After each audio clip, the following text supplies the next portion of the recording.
Skater XL is the hot new skateboarding game that encourages you to chain together tons of death-defying skate tricks without having to worry about face planting in front of your friends in real life. You can go outside and do that if you want. Here to tell me more is Jeff and Dane from Easy Day Studios. Hey guys.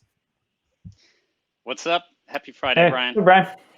So what we're looking at right now is the first look at the Nintendo Switch version of Skater XL. I've been very excited for this one personally. I really can't wait to play this, and it's really cool to see it actually running now for the first time. Tell me about bringing this game to Nintendo Switch. Yeah, we're super stoked as well, and it's something we've always wanted to be able to do since early development. It's such a cool platform. I mean, just the idea of being able to skate around these spots and do all that like portable on the go is just cool. So yeah, we're looking at footage from the Switch to point out, this is exactly the same content that's on the big consoles. Some little tweaks to the graphics here and there, but this is the same downtown map. You're going to have the same LA school map. You can have all the pros, all the gear, and the gameplay itself. Since early development, the same kind of philosophy applies that we want the gameplay to be the top priority. So making sure it's responsive, making sure it flows well, and it feels as close to or exactly the same as the big console versions, and you have the same experience. And then all the content's there as well. So yeah, we're really stoked to be dropping this soon as well. Awesome! I can't wait for that. Tell me the sort of like core vision behind Skater XL, which I know is obviously to skate, but why make a game like this? Yeah, I mean, for us, it's, and I think for anyone that's into the skateboarding sort of genre, there is an ever-growing gap since the last great skate game came out. Obviously, had the THPS Tony Hawk Pro Skater series that really kicked things off and brought here, and the basic mechanic of skateboarding and sort of flowing around the area and doing tricks and stuff brought that to video games in a big way for the first time. Starting in the late 90s, EA Skate came into things and really kind of evolved the formula and took the genre itself in one step, in a new direction in how they approach things and where the focus was.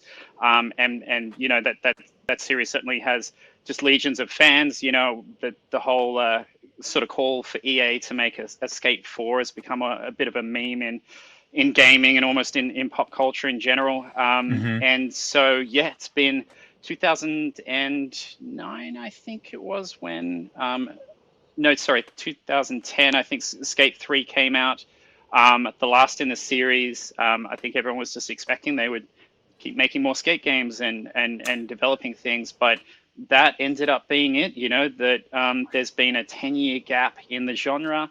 And that was the starting point. I think it's been a long time, and so the team as it stands, we're all kind of in the right time off the back of building games in the action sports sort of genre, but all of us coming from a lifetime of skateboarding, and this is really the title that we've it's a dream title for us, I guess. We're kind of the right place, the right time. Yeah, that's interesting because there's a lot of stuff in video games that makes you feel like there'll be a release of your favorite genre every year, and for a while there isn't, and it just goes away. So I'm happy to see you guys are filling the void here. I think like a really great skating game makes you want to go outside and immediately start skateboarding on everything, or basically look at everything through the eyes of a skater now that you've been playing a game. But the environments that you guys have in your game are based on real world environments. Is that correct? Absolutely, yeah. What we have coming for the release of the game is, maps that are based off real terrain and things that really, you would associate with skateboarding and what skateboarding means to a lot of people, which is, the West Coast, California, downtown LA, schoolyard spots. These are things that to anyone that sort of has a connection to skateboarding or has watched a skate video over the years, like, to a skateboarder's eyes, these environments are like playgrounds, and there's just so many different things in them. So we want to capture. We also wanted to include a whole lot of real spots, and in skateboarding, the spots themselves become famous things. And there's a lot of iconic spots that we've baked into that you would have seen in countless skate videos, and just, yeah, real memorable locations that are all designed into these bigger environments. Now, is this downtown LA right here? Yes, we are Okay. near Chinatown and Koreatown. Yeah. Yeah, because I was getting you made me weirdly nostalgic for like the E3 Convention Center area, especially because we won't be going to that this year, and this might be my closest opportunity to go, especially with no crowds or anything, is going to be very nice. What's a thing Right, that right. you feel? What's the thing you feel like you have to get right? Yeah, that's right up there. There's like video game ads on those big billboards every single year. This is like really cool for me Yeah, right now. yeah. I think last year was Doom, maybe had a, or was it 2 years ago? Yeah. Oh, that's awesome. Yeah, and Yeah. I'm And you getting very have the nostalgic. you do the coffee meetings across the road at the steak Yep. place, or the there's that Chinese restaurant as well. But Oh yeah, man, you yeah. might notice we have reconfigured things a little bit. This is very much designed with gameplay first. As the Hmm. gameplay, that's our core focus on everything. Is that, if we're going to include a real spot, we have to make sure it's fun and not, just something that's like perfect to real life, but then it doesn't skate game with the game mechanics. So it's getting that balance of like keeping the essence and what makes the spot memorable and recognizable, Hmm. but making it work with the gameplay at the same time. And one of the things you've done here to ensure that is you removed all of the security guards who are always standing outside of the LA Convention Center. Um, One, because they're Well, pesky, and two, because the security guards are the known enemy of the skater. absolutely, and it's. I mean, this is one of the things that was perhaps a little contentious with some of the games of the past was NPCs and the function of having the environment be the thing that's challenging and interesting, and then having Yep. sort of elements of the gameplay that are really just there to randomly outside of your control, like spoil the party at just the wrong moment. So to point out as well, this is not quite the complete version of the levels. There's some elements and some things that will be, bringing these levels to life a little more. Sort of more of that coming in the next month or so. Hmm. Now, skating is in real life all about physics. It's about momentum and landing and making sure that you can link everything together. What's the hardest thing about getting physics right in a skateboarding simulation game? You're making me pick one. Well, I'll um, put it this way then. What's a thing that you felt like you absolutely had to nail, like a feeling um, in real life skating that you really wanted to make sure it was like one of the most important things to get down here? yeah, and this is a very interesting thing. I think core to the game that. I mean, not to get too much into the weeds of the game mechanics, and I think this is it's the evidence is there when people play the early access version of the game, and we see the response that it's had. I think we feel like we really, have been hitting the right points and prioritizing the right things, and it really comes down to the control and the sense of expressiveness that you have. The sort of metaphor we've had in development is that we really want something that is like a skateboard that you do with it. We have, I mean, this is really a first for skateboarding games in general, is that we haven't programmed tricks into Skater XL. We've programmed movement of the board, and through Oh, the sticks you have independent control of the feet through each stick. Moment to moment, we read those sticks at a very high rate, and that is mapped into the physics of the game at a very high rate. What you end up is something that, as you move the sticks, you feel and see immediately the response to that. You have this thing that's like, it's much more like learning to play a musical instrument than it is unlocking some challenge designed into the control scheme itself.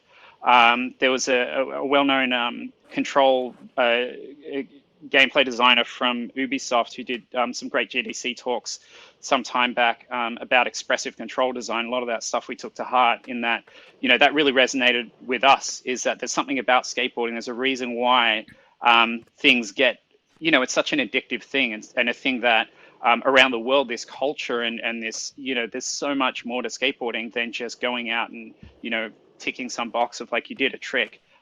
You can be working on your ollies and kickflips forever. There are pro skaters that you look at the way they do those basic tricks and you're like, you can do even the basics the way you execute them. So that's something that we wanted to capture, was the feeling that it's more an extension of you. You know, it's kind of like, you know, if you do happen to play an instrument, you sit down after 3 years and play the same song that you played 10 years in, and you're going to feel a lot more expressive. You know, your ability to play that and really put style into what you're doing. And, you know, it seems like a strange analogy to go from music to skateboarding, but like, I think that's kind of the sort of best image I think we're able to paint, is that the game doesn't end when you can do a trick. You know, you really keep evolving in the way that you execute things, and those subtleties, and then the way that you can skate spots, and the number of things you can do as you flow around is just, you know, really limitless. So yeah, very sandboxy style gameplay with these big environments to skate around. I love it. I appreciate that you sort of put that in there, that, you know, it does feel more like a musical instrument. It does feel more freeform, because that means it's going to take a long time to really, you know, perfect it. And I think that that's what people are looking for right now. They want something they can really dig their teeth into. Hopefully, you don't have to wait for a long time to play this game, because it's out in July and it's coming to PS4, Xbox One, Switch, and PC. Is that correct? Yeah. I mean, in a nutshell, it's the first skateboarding game to come to all major platforms.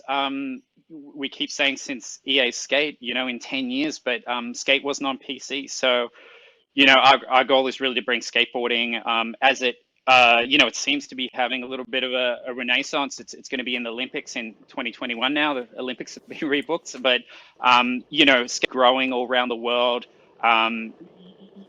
It's a little bit of mixed sort of feelings, I guess, about Olympics and how competitive skateboarding fits into street skating and all that. But in general, I mean, skateboarding's coming back, and our goal has been to, you know, to bring it to as many people as possible. And so from the outset, making sure that we could bring it to the Switch, which, you know, has just come out the gates so strong. It's such a cool platform, and yeah, coming out on all four very soon. All right. Well, guys, thank you so much for joining me today. I really can't wait to play Skater XL. I think I'm going to play it on Switch because that just feels right. I always wanted like just a portable skateboarding game to bring anywhere, even though we're not going anywhere anymore, but we'll make the best of it. That's Skater XL. Thank you all so much for watching, and thank you guys for joining us, and we'll see you soon.